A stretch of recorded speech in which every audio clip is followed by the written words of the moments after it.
Story ইনের ২৪তম এপিসোডে সকল বন্ধুকে স্বাগত।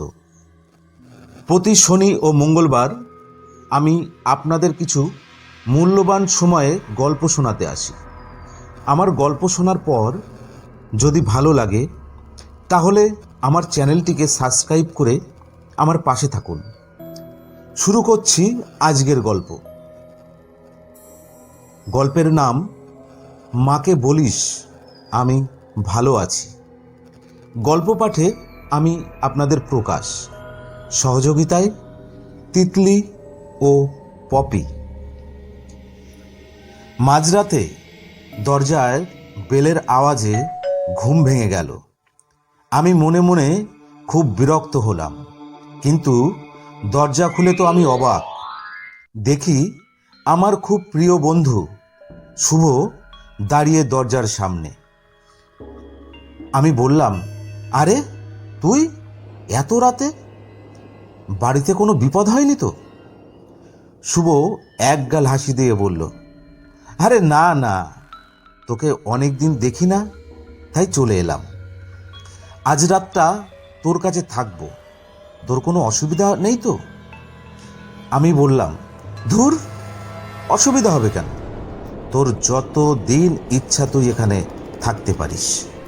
শুভ আমার ছোটবেলার বন্ধু। আমরা একসঙ্গে পড়াশুনো ও বড় হয়েছি। আমাদের বাড়ি থেকে ওদের বাড়ি প্রায় 2 কিলোমিটার দূর হবে হয়তো। প্রায় 1 মাস হলো ওর সঙ্গে দেখা হয় না বা দেখা করতে পারিনি, বিভিন্ন কাজের ব্যস্ততার জন্য। আমার সাথে শুধুমাত্র দেখা করার জন্য এত রাতে আমাদের বাড়ি চলে আসবে, সেটা ভাবতেই আমি অবাক হয়ে যাচ্ছি। আবার ভালোও লাগছে এই কথা ভেবে যে শুভ আমাকে কতটাই না ভালোবাসে। এই না হলে বন্ধু। আমি বললাম, তুই কি বাইরেই দাঁড়িয়ে থাকবি? ভেতরে আয়, 2 বন্ধু মিলে গল্প করি। কতদিন তোর সঙ্গে কোনো কথা হয় না, আজ সারা রাত গল্প করব। শুভ বলল, না রে বন্ধু, ঘরে বসবো না, চল 2 বন্ধু মিলে বাইরে কোথাও থেকে একটু ঘুরে আসি। আমি অবাক হয়ে বললাম, সে কি রে, এত রাতে কোথায় যাবি?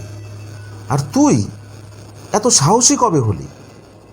কিছুদিন আগেও তো তোর সন্ধ্যার পর বাড়ি থেকে বের হতিস না, বলতিস রাতে তোর ভূতের ভয় লাগে। শুভ হেসে বলল, আরে তুই সেই কথা এখনো ধরে বসে আছিস?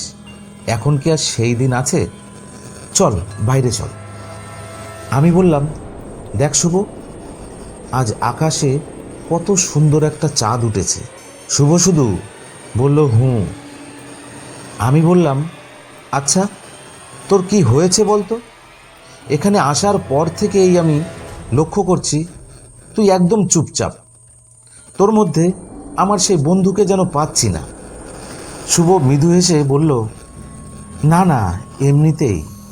আর এখন থেকে ভাবছি একা একাই থাকবো। সন্ধ্যার সময় সিদ্ধান্ত নিয়েছিলাম, সারা রাত ছিলামও একা, কিন্তু এখন কেমন যেন ভয় করছে। তাই তো তোর কাছে এসে তোকে ডেকে তুললাম। আমি বললাম, একা ছিলি, ভয় করছিল, এসব কথার মানে কি? তুই সারা রাত কোথায় ছিলি? শুভ বলল, বাড়ির বাইরে ছিলাম একা একা। এখন একা থাকতে ইচ্ছা করছিল। আমি বললাম, বাড়ির বাইরে কেন? তোকে কি বাড়ি থেকে কেউ বের করে দিয়েছে? শুভ বলল, আরে না রে, বাড়ি থেকে বের করবে কেন, আমি নিজেই এসেছি। আমি বললাম, কেন, বাড়ি থেকে বেরিয়ে এসেছিস? শুভ আমার হাত ধরে বলল, বন্ধু, আমার বাড়িতে একটু যাবি? বাড়িতে মা ভীষণ কান্না করছে। আমার জন্য চিন্তা করে করে মা প্রায় পাগল হয়ে গেছে। তুই মাকে একটু বলে দিয়ে আসবি আমি ভালো আছি, খুব ভালো আছি, আমার জন্য যেন কান্নাকাটি না করে।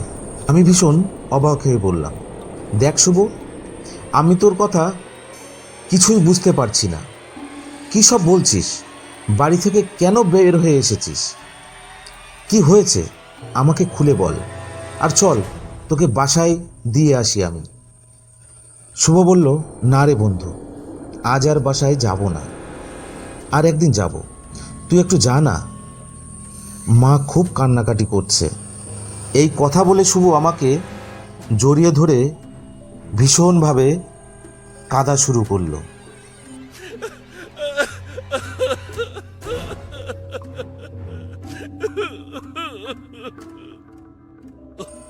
এখন রাত 3:30।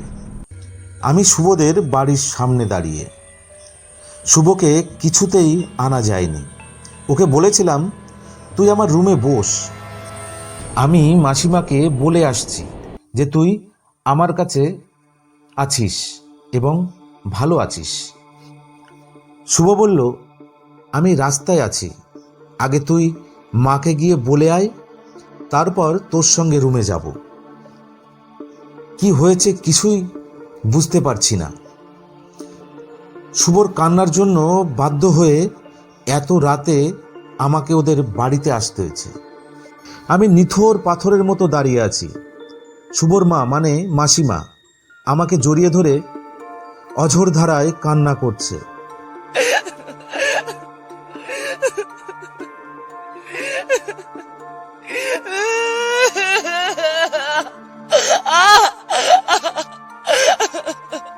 আমি মাসিমাকে কিভাবে সান্ত্বনা দেব তা বুঝতে পারছি না। আমার কাছে সব কিছু এলোমেলো হয়ে যাচ্ছে। মনে হচ্ছে আমার মাথার সব কিছু জট পাকিয়ে যাবে। পুরো বাড়ি জুড়েই কান্না ভেসে বেড়াচ্ছে। বাড়িতে অনেক মানুষ। পুলিশ এসে শুভর ডেড বডি নিয়ে যাচ্ছে।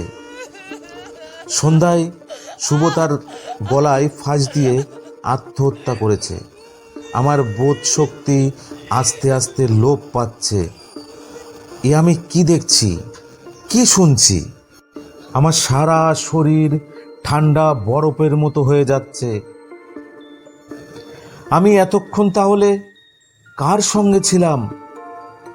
শুভই তো আমাকে ওদের বাড়িতে আসতে বলল। শুভর লাশ পুলিশের গাড়িতে তোলা হচ্ছে। শেষবারের মতো শুভকে দেখলাম। মনে হচ্ছে ও আমাকে হাসি মুখে ধন্যবাদ দিচ্ছে। আমার সমস্ত পৃথিবী দুলে উঠল। মনে হচ্ছে সব কিছু দুলছে। চোখের সামনে থেকে সবাই আস্তে আস্তে দূরে চলে যাচ্ছে। অন্ধকার একটা জগতে আমি হারিয়ে যাচ্ছি। দূরে কে যেন কান্না করছে।